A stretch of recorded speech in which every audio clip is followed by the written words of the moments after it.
ഇന്ന് മൈക്രോവേവ്സ് ഉള്ളവർക്കൊക്കെ ഉപകാരപ്പെടുന്ന 4 ടിപ്സാണ്, മൈക്രോവേവ് ടിപ്സാണ് ഉൾപ്പെടുത്തിയിട്ടുള്ളത്. So keep watching.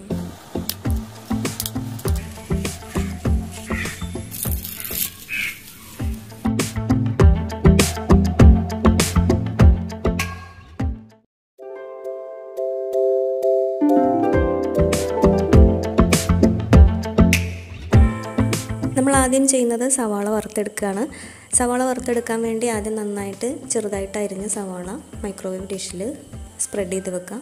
അതിൽ നെയ്യും കൂടി 1 സ്പൂൺ നെയ്യ് ചേർക്കാം. ഇനി ആദ്യം ഒരു 3 മിനിറ്റ് നേരം മൈക്രോവേവിൽ ഹൈ പവറിലിട്ടിട്ട് ഓൺ ചെയ്യാം. അത് ഓഫ് ആകുമ്പോൾ പിന്നെ ഒന്ന് ഇളക്കി കൊടുക്കാം.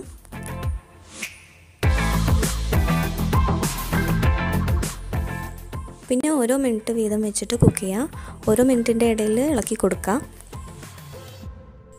അങ്ങനെ ഒരു ഗോൾഡൻ ബ്രൗൺ നിറത്തിൽ ക്രിസ്പി ആകുന്നത് വരെ ഓരോ മിനിറ്റ് വീതം കുക്ക് ചെയ്യുക.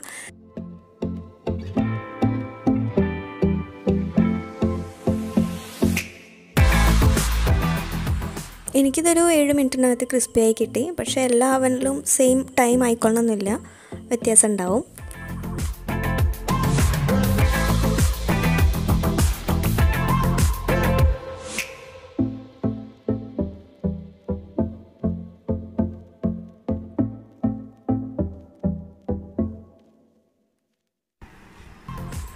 ഇനി ചെയ്യാൻ പോകുന്നത് നിലക്കടലയാണ്.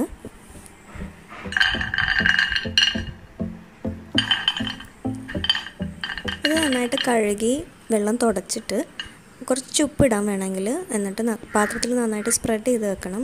ഒന്നിട്ട് ഇങ്ങനെ കൂട്ടി വെക്കരുത്. 3 മിനിറ്റ് ഹൈ പവറിൽ വെക്കാം.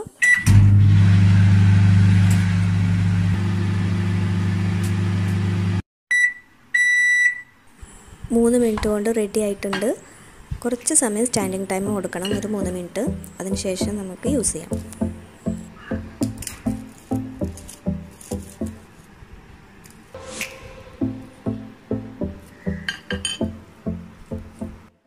ഇനി അടുത്തത് പപ്പടമാണ്.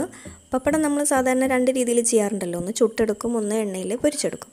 ആദ്യം നമുക്ക് എണ്ണയില്ലാതെ ചുട്ടെടുക്കുന്ന ടേസ്റ്റിൽ ചെയ്യാം. അതിന് 1 മിനിറ്റ് ഹൈ പവറിൽ വെച്ചാൽ മതി. 1 മിനിറ്റ് കഴിഞ്ഞു. ചുട്ട പപ്പടം റെഡി ആയിട്ടുണ്ട്.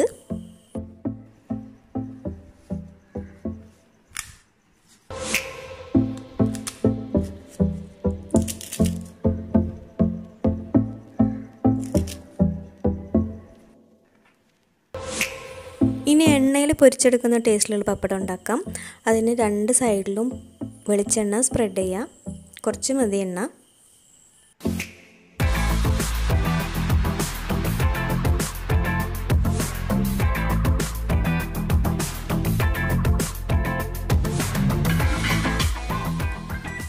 പിന്നെ ഒരു 40 സെക്കൻഡ്സ് കൊണ്ട് ആയി കിട്ടും. അതിനിടയ്ക്ക് ഒന്ന് അപ്പുറം മറിച്ചിട്ട് കൊടുക്കണം. എണ്ണയിൽ പൊരിച്ച പപ്പടം റെഡി. ഇതിങ്ങനെ പൊള്ളച്ചൊന്നും വരില്ല കേട്ടോ, ഇങ്ങനെ വരുള്ളൂ. കുറച്ചും കൂടെയൊക്കെ ചിലതൊക്കെ അങ്ങനെ കുറച്ചും കൂടി ഒന്നൊരു ബബിളായിട്ട് വരാറുണ്ട്. നല്ല ക്രിസ്പി ആയിരിക്കും.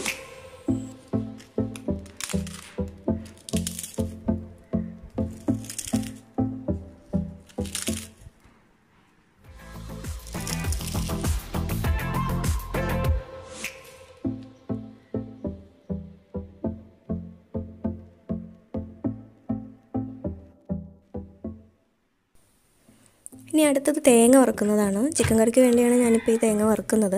അപ്പോൾ അതിന് നമ്മൾ ആദ്യം ചെയ്ത പോലെ തന്നെ, ഉള്ളി വറുക്കാൻ വെച്ച പോലെ തന്നെ ആദ്യം ഒരു 3 മിനിറ്റ് വെക്കുക. പിന്നെ ഓരോ മിനിറ്റ് വീതം വെക്കുക. ഇടയ്ക്ക് ഇളക്കി കൊടുത്തുകൊണ്ടിരിക്കുക. അതിനിടയ്ക്ക് നമുക്കതിലേക്ക് ഇടാനുള്ള വലിയ ജീരകം, അതുപോലെ ഉള്ളികൾ, കറിവേപ്പില ഒക്കെ ഇടാം. കറിവേപ്പില ഏറ്റവും ലാസ്റ്റ് സ്റ്റെപ്പിൽ മാത്രമേ ഇടാൻ പാടുള്ളൂ, അല്ലെങ്കിൽ അത് കരിഞ്ഞു പോകും.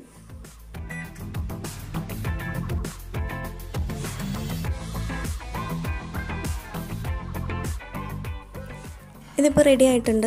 എനിക്കൊരു 6-7 മിനിറ്റിനകത്ത് റെഡിയാകും. ഇപ്പോൾ ഇത് നല്ല പൊടിയുന്നുണ്ട്, തേങ്ങ നല്ല ഡ്രൈ ആയിട്ടുണ്ട്. പക്ഷേ 1 മിനിറ്റ് കൂടെ വെക്കുകയാണെങ്കിൽ കുറച്ചുകൂടെ ഒന്ന് ഗോൾഡൻ ബ്രൗൺ ആകും. പക്ഷെ ഞാൻ ഈ ഒരു പാകത്തിൽ എടുത്തതാണ്. കണ്ടോ, ഈ കറിവേപ്പിലൊക്കെ നല്ല ഡ്രൈ ആയിട്ടുണ്ട്, പൊടിയുന്നുണ്ട്. ഞാൻ ലാസ്റ്റത്തെ ആ ഒരു 1-1.5 മിനിറ്റാണ് ഞാൻ കറിവേപ്പില ഇട്ടിട്ടുള്ളൂ. മൈക്രോവേവ് അവൻ ഉള്ളവർ ഇത്തരം കാര്യങ്ങൾക്കൊന്നും ഇതുവരെ ഉപയോഗിച്ചിട്ടില്ലെങ്കിൽ ഇതൊക്കെ ഒന്ന് ട്രൈ ചെയ്ത് നോക്കുക. തീർച്ചയായിട്ടും നിങ്ങൾക്ക് ഇഷ്ടമാവും. ഇതിലൊന്നെങ്കിലും നിങ്ങൾക്ക് യൂസ്ഫുൾ ആയിരിക്കും. ഇനിയും പുതിയ വീഡിയോസ് കാണാനായിട്ട് ചാനൽ സബ്സ്ക്രൈബ് ചെയ്യാം. വീണ്ടും കാണുന്നത് വരെ ബൈ.